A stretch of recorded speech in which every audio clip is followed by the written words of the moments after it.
Dead zone. You could disappear out there and no one would know until Monday. Jonathan said it with a beaming smile as he tossed his sleeping bag into the back of his truck. I, Hannah Miller, a data analyst, believed in the stability of our 3-year marriage. I believed in our model, but when I decided to drive hours to surprise him with a birthday apple pie at that old log cabin, all the data points went haywire. Parked in the clearing weren't the old trucks of regular fishermen. They were expensive sports cars and slick city coupes. And drifting from the woods, there wasn't the sound of campfire guitars, but pumping club music and high-pitched female laughter. My heart didn't pound with anger.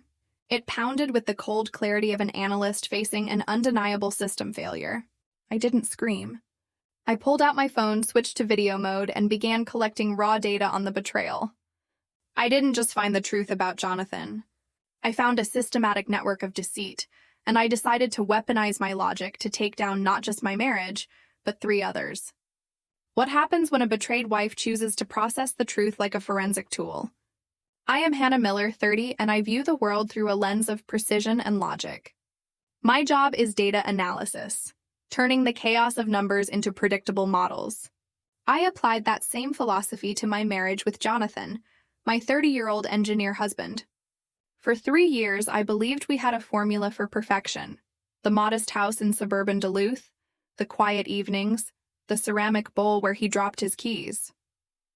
He always laughed, worked hard, and promised that weekends were ours. We were a closed, stable system.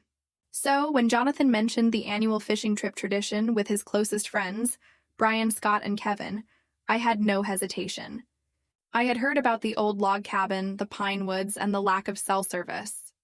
Dead zone. You could disappear out there and no one would know until Monday, he would often say, half complaining, half pleased. I kissed him goodbye, wishing him fun.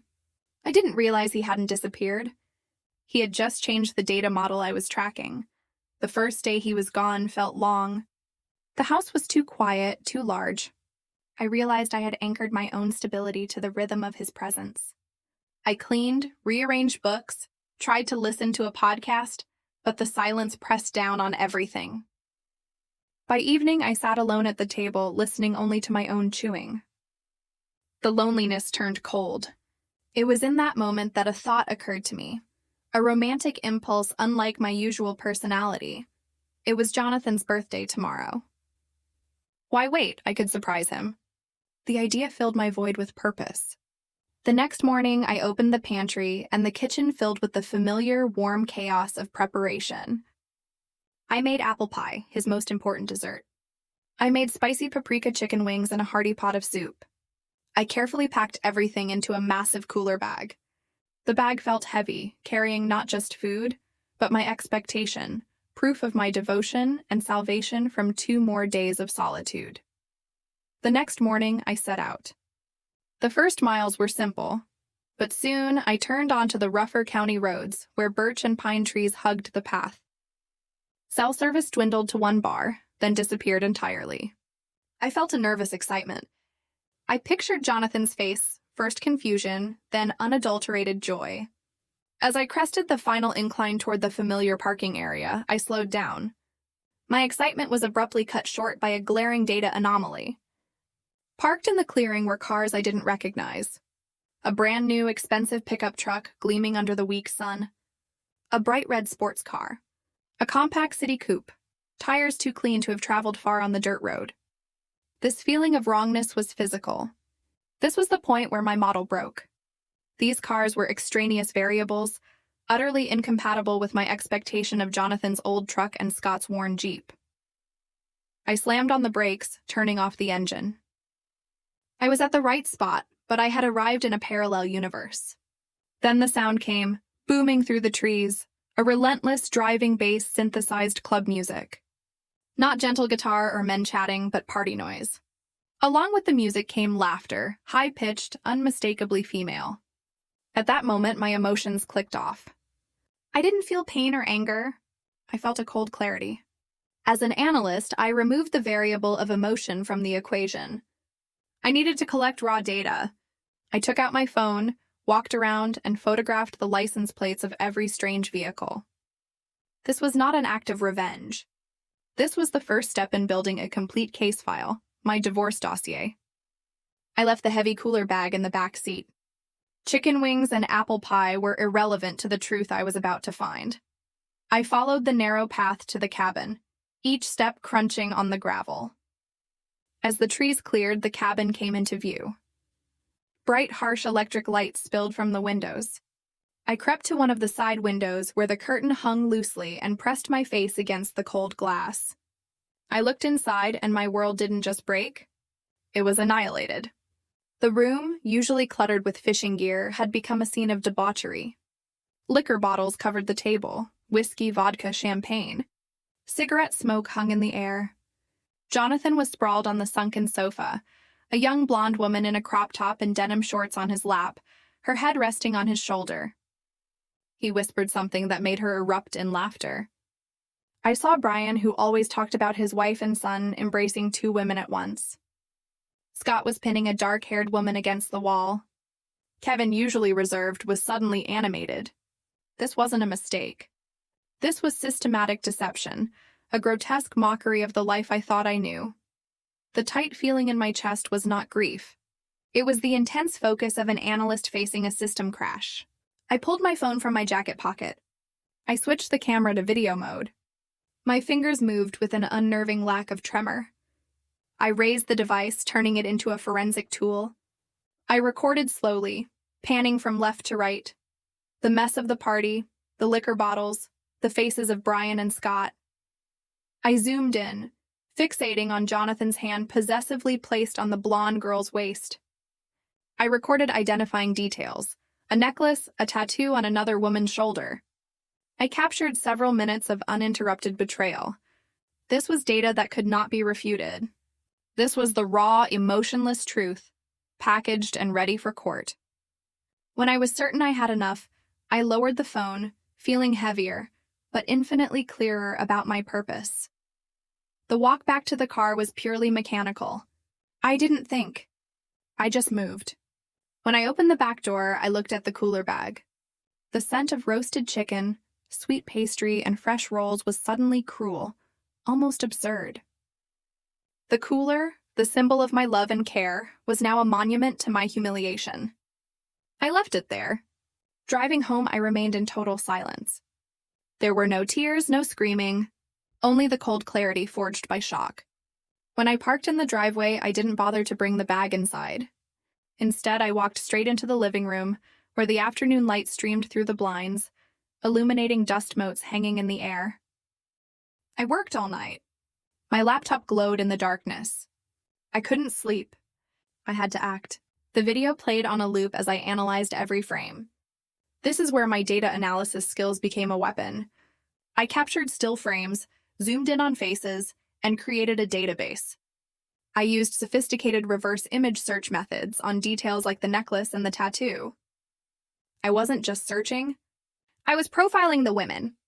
The necklace led me to Christina, a college student. The shoulder tattoo belonged to Lara, a nightclub dancer. The bright nails led me to Alina, a manicurist. I even cross-referenced the license plates I'd photographed with public records, confirming their identities and general locations. Hours bled into one another. I didn't feel exhaustion, only relentless purpose. I built a complete case file. I didn't just have proof of infidelity. I had a network diagram. I linked the profiles, saved the screenshots, and confirmed that Christina, Lara, Alina, and Dasha were the women the four men had paid to entertain. I realized this deceit was an elaborate, complex arrangement likely going on for years. My objective was not to cry. The objective was to expose this entire system publicly and irrevocably. I sat at the kitchen table, drinking black coffee. I needed a medium to publish this data. Not a private confrontation, but a system shock. I retrieved an old prepaid cell phone, a device not linked to my name. I created a new anonymous account. I opened the Messenger app, created a group, and typed the title in sharp, unforgiving capital letters. Our Fisherman. I chose the title to imply that everyone involved was caught in the same net. I added 8 participants: Emily Collins, Brian's wife Heather Edwards, Scott's wife, Claire Brooks, Kevin's wife, and Christina, Lara, Alina, Dasha. I made a conscious decision. I wouldn't just warn the wives. I would put the other women on the spot, forcing them to explain and confirm the truth to the wives. By doing this, I turned them from participants into evidence providers, ensuring maximum chaos. I attached the file and sent the video. Not a single word, not a single explanation. I was done. I had set the bomb. The chat went silent for a few agonizing moments. Then all hell broke loose. Notifications buzzed in offices and kitchens. Christina panicked. "What is this? Who are you? You can't send this. I'm going to sue you." Emily cut across with sheer capitalized fury. "Brian, what the hell is going on?" "That's my husband, my son's father." Heather followed with unmistakable rage. The group chat became a storm of chaos. I sat back, expressionless, watching the breakdown of lies unfold in real time. But the line that chilled me the most came from Claire, the quietest wife. "Kevin, I've transferred all our savings to the kids' trust accounts. Don't bother coming home." The wives' anger was ruthless, their words sharp and definitive. The next morning, the front door opened. Jonathan walked in, looking disheveled but self-satisfied. "Hannah, I'm home," he called out. "Best fishing trip in years." I didn't get up. I looked at him, my eyes cold, stripped of the softness he had always relied on. "Did you enjoy your time with Christina?" The name dropped like a stone. Jonathan froze. The blood drained from his face. I didn't elaborate. I unlocked my phone and held the screen out to him. The group chat was glowing. He scrolled frantically, hands trembling, the truth inescapable. How did this happen?" he whispered.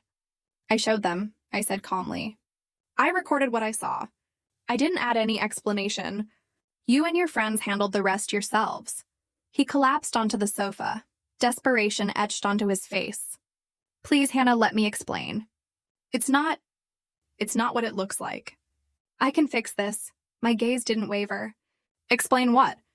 That your fishing trips were a lie?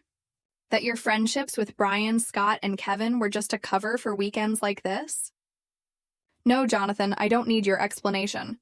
I need space and a lawyer." I stood up, removed my wedding ring. I placed it on the table next to my keys with a quiet finality, sharper than any scream. "You ended it," I said softly. "I'm just calling it what it deserves." I picked up my purse, walked to the door. I closed it with a soft click, leaving him alone in the silence of a house that no longer belonged to him. Weeks later, I filed for divorce. The case was no fault, but my evidence was so overwhelming that Jonathan had no defense. The video was backed up and shared in ways that could never be erased. The 3 other men were also in ruins. Brian lost full custody. Scott was kicked out of his home and saddled with debt he couldn't handle alone. Claire, the quietest wife, was the most effective. She sold Kevin's hunting cabin to fund the asset division. For me, the end was not triumphant but cleansing. I didn't celebrate Jonathan's downfall. I accepted it as the inevitable consequence of his choices.